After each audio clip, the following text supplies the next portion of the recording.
Es un profesor de la Facultad de Literatura Persa y Lenguas Extranjeras de la Universidad Alamé Tabatabai de Teherán. Es el único profesor titular extranjero en una universidad de Irán desde la revolución. Profesor invitado en el programa de Maestría Geopolítica y Seguridad Global de la Universidad de Sapienza de Roma. El doctor Mauriello es historiador, lingüista, y su especialidad es el Islam. El Islam. Fundó un grupo de investigaciones internacionales y ha ganado el Premio Mundial al Libro del Año de la República Islámica de Irán en el campo de los estudios islámicos. Por eso es nuestro personaje en el mundo. Profesor Mauriello, gracias por estar con nosotros. Muy buenos días. Muy buenos días, gracias por la invitación. Y bueno, buena tarde para usted. Tengo entendido que se encuentra en la gratísima ciudad de Roma. Quiero preguntarle, profesor, por las conversaciones de este memorando de entendimiento. Se dan la mano, avanzan, Pakistán ha hecho un trabajo formidable, pero siempre queda la preocupación, el fantasma de los ataques de Israel al Líbano como respuesta a los ataques de Hezbollah a Israel. Entonces, hacen un acuerdo de cese al fuego y lo rompen, lo acaban de romper otra vez cuando hay algún incidente. ¿Usted cree que estas conversaciones pueden avanzar sin Israel? Claro, Israel lo que quiere es precisamente que las negociaciones no avancen, pero el tema es que las negociaciones son directamente, y esta es una novedad, entre Estados Unidos e Irán. Y por eso hay que tomarlas mucho más en serio de lo que hemos tenido en las últimas décadas. Claro, a negociar son Estados Unidos e Irán. Israel no participa directamente en las negociaciones, aunque tiene un papel importante en la política de Estados Unidos en general, interna del país. Y claro, y no quiere que avancen las negociaciones. Pero la realidad, que el presidente Trump conoce muy bien, es que hubo una guerra donde dos potencias nucleares, una de ellas Estados Unidos, bombardearon Irán y, entre comillas, Irán, si no se puede decir que ganó la guerra, probablemente casi, en cualquier caso sobrevivió, ¿no? Entonces ahí hay que llegar a un acuerdo y a ver cómo enmarcarlo. Israel tiene esta voluntad de que no procede el acuerdo, de crear caos, digamos, en la región para quedarse como referencia de Estados Unidos, pero evidentemente el premier Netanyahu y las personas que están a su alrededor están en grande dificultad en ese sentido. Profesor Mauriello, usted como experto conocedor, gran conocedor de la sociedad iraní, le quería preguntar cómo cree usted que está recibiendo la población civil y la juventud en Teherán estas negociaciones y este principio de acuerdo. Bueno, yo le puedo decir que yo tengo más de algo como 25 años de experiencias con el país, 12 consecutivos ahora como profesor titular. Cuando hubo el acuerdo anterior, el famoso acuerdo nuclear del JCPOA, por siglas en inglés, en 2015, hubo fiestas en las calles de Irán. ¿Por qué? Por el tema de las sanciones, por el tema de la voluntad de una parte importante de la población iraní de tener un país abierto al mundo, con unas relaciones con Europa. De hecho, hay una diáspora iraní muy importante en Norteamérica, en Estados Unidos y en Canadá. Y entonces es evidente que los jóvenes que tienen perspectivas económicas bastante limitadas debido a las sanciones económicas muy fuertes, bueno, tienen esperanzas de que se llegue a un acuerdo. La experiencia no es buena porque hubo un acuerdo subrayado por el Consejo de Seguridad de Naciones Unidas en 2015, del que salió el mismo Trump. Entonces, claro, hay mucha cautela, pero evidentemente el sueño, entre comillas, de un acuerdo y que un día se reabra la embajada de Estados Unidos en Irán, que está cerrada desde la revolución más o menos, bueno, es un sueño que se va haciendo realidad, bueno, días tras día. Rafaela, te habla Catalina desde Teherán y yo quisiera hablar contigo sobre y preguntarte sobre cómo ves esas divisiones internas que no son nuevas. Hemos visto cómo los extremistas realmente o el sistema el lado más radical se ha opuesto ya a las conversaciones del 2015, vuelven a hacerlo ahora, pero no ayuda para nada realmente las declaraciones cada vez que llegan desde Trump. Y hoy estamos en el asunto, por ejemplo, de los inspectores de la Organización Internacional de Energía Atómica, que según Estados Unidos se les va a permitir entrar. Desde aquí se dice que eso no es verdad, que eso no es una condición. Entonces, ¿cómo lidiar realmente esa relación y llevar a cabo este acuerdo, no solamente con Netanyahu por un lado, sino también con el sector más radical dentro de Irán? Hola, Catalina. Bueno, tú conoces muy bien el país. El tema es que Irán, la gente, no entiende muy bien desde fuera, pero la verdad es que desde la gente que conoce el país desde dentro, que es un país con grandes, digamos, diferencias de opinión política, y entonces, claro, hay grupos, entre comillas, radicales de una parte y de la otra, un centro bastante perdido, digamos, sin grandes representancias, un sistema político muy complejo.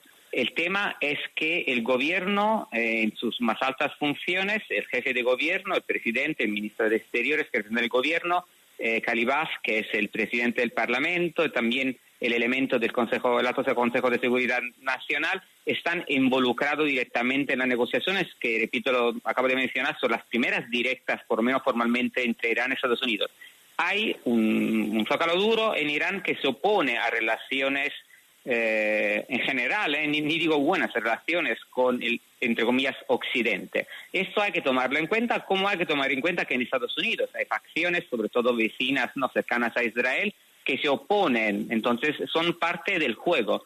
Pero, repito, antes hubo un acuerdo, Trump salió, hemos tenido una guerra, consecuencias terribles por el país, por la economía, por Estados Unidos y por Israel, que hoy está peor.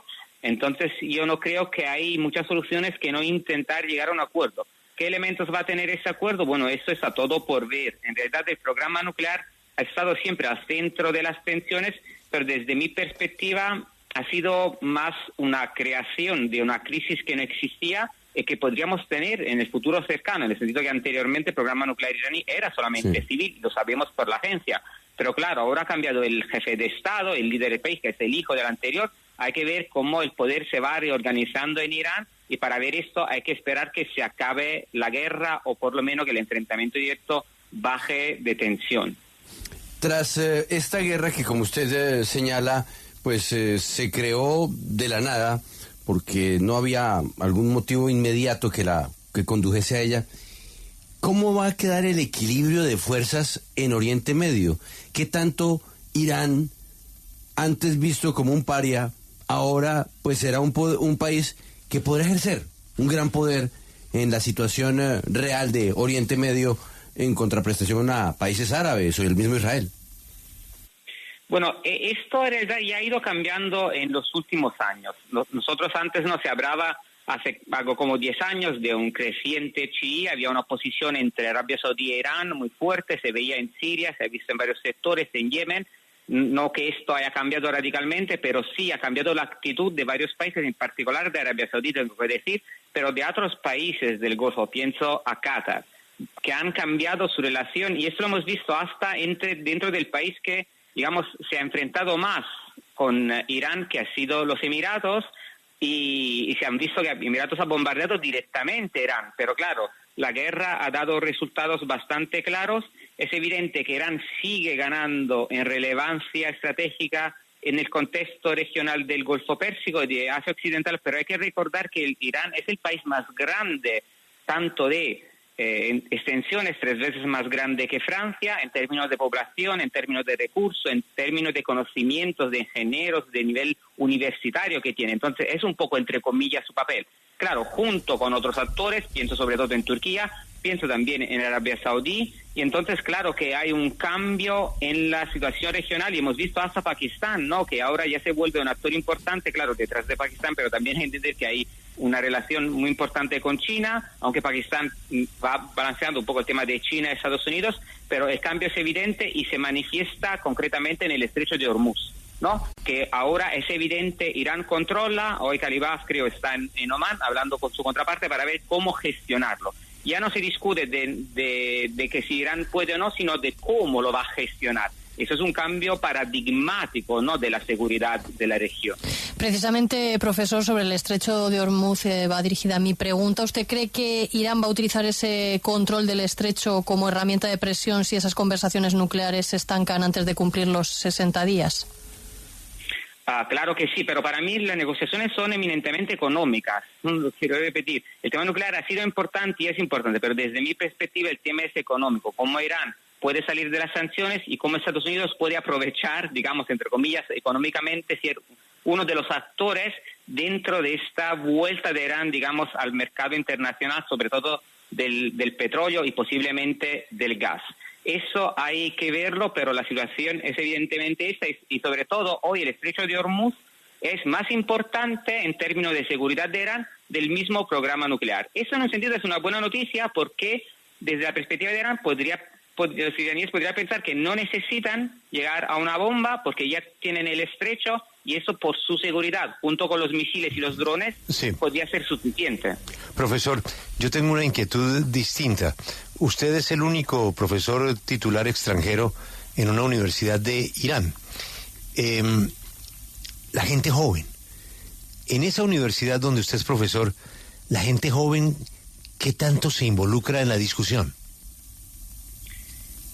Bueno, eso es importante. Es que otra cosa importante que la gente no pilla bien de Irán, porque claro, desde fuera la información no es fácil, lo entiendo, es que, y sobre todo las universidades, hay 5 millones de estudiantes universitarios en este momento, es un poco la sociedad civil de Irán.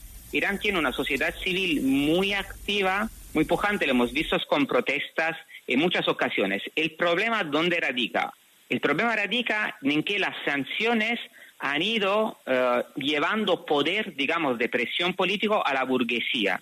Han empequeñecido la burguesía mediana, un poco los moderados, y entonces ha habido una migración, sobre todo de burguesía iraní, y entonces hoy los estudiantes protestan, no quieren cambio, quieren una perspectiva de vida mejor. Pero claro, en una situación económica y de presión de seguridad regional como la tenemos, eso acaba a veces en emigración, ¿no? El país tiene grandes potenciales, los estudiantes están ahí, tienen ganas de hacer, pero claro, no ven perspectivas dentro de su país por tema, repito, de la gran tensión interna, del sistema de seguridad, de las presiones, pero también de la cuestión económica. Entonces, hay una esperanza, pero esta esperanza ha sido traicionada en varias veces, sobre todo con el acuerdo de 2015, de que salió Trump precisamente, y entonces los jóvenes ven que han protestado, sí, han conseguido algunas cosas, pero otras no, sí, y a veces ha acabado muy mal. Entonces, claro, no confían prácticamente, digamos, en nadie. Sí. Profesor, un placer escucharlo, un placer estar en clase con usted. Muchas gracias. Muchas gracias por la invitación. No, una curiosidad. ¿Quién va a ganar el Mundial de Fútbol? Pues no sé, pero seguramente Irán ya se ha ganado su público y mucho más allá de los iraníes. Bueno, muchas gracias, profesor. Él es Rafael Mauriello.